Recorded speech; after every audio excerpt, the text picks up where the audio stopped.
Hi everyone, welcome to the tutorial for managing your bill payments within your Xoro system.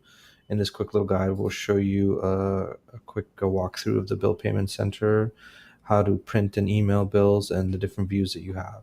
So I'm over at the bill payment center, so naturally every time you create a bill payment, every time you pay a bill, it'll basically create a bill payment here.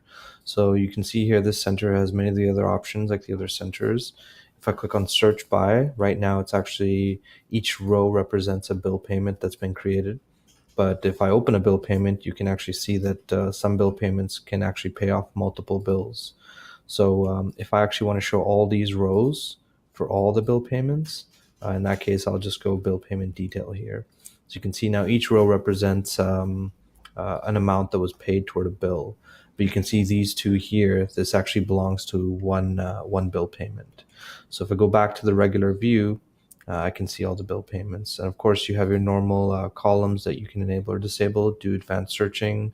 One kind of quick tip is the options print checks feature here. That'll let you print checks off, multiple checks for your bill payments. You can double click here. And then in addition, you can see that option here as well. Show transactions will always show you the transactions for your bill payment as well. You can make minor edits to your bill payment, so you can change things like your payment method, your check number, and then basically hit save. So that's basically how you manage your bill payments from the bill payment center.